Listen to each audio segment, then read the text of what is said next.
Right now, you're probably breathing, just sitting there taking in air, not thinking about it. But the moment that stops, really stops, is one of the most violent things the universe can do to a human body. And we've actually gotten closer to finding out what happens than most people realize. Because surviving the vacuum of space isn't just a sci-fi question, it's one that NASA has had to answer for real.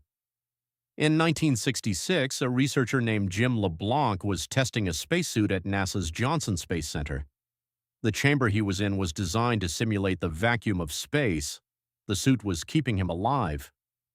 Then a hose came loose. In seconds, the pressure inside his suit dropped to almost nothing. He was exposed to near vacuum conditions. He later said the last thing he remembered was the saliva on his tongue starting to boil. Then he passed out. They repressurized the chamber within 27 seconds. He survived with no permanent damage.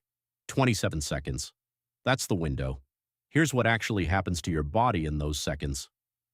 Contrary to what every sci-fi movie tells you, you don't explode. Your skin is strong enough to hold you together, but your lungs will if you hold your breath. The pressure difference is so extreme that the air trapped inside them tears the tissue apart from the inside. So the first rule of vacuum exposure is counterintuitive. You breathe out. After that, the oxygen already in your blood keeps your brain conscious for about 10 to 15 seconds. That's it. Then you lose consciousness. Your blood doesn't boil. It's under enough pressure from your circulatory system to stay liquid. But the moisture on the surface of your eyes and tongue does. The saliva thing LeBlanc described is real. The unprotected parts of you start to vaporize first. Your body swells. The gases dissolved in your tissues expand. You can nearly double in size. It's painful, but again, you don't burst. You just look like a balloon that's been slightly overfilled. If someone gets you back into pressure within about 90 seconds, you probably survive. Longer than that, and the brain damage becomes irreversible. The cold of space, by the way, isn't what kills you quickly.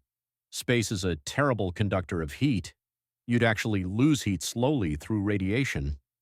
The vacuum is the immediate threat, not the temperature. So here's what this means. The thing that kills you in space isn't the cold, it isn't the darkness, and it isn't your body exploding. It's just the absence of something you've never once thought about. Pressure.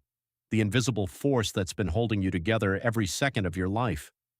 We exist because the atmosphere around us never stops pushing in.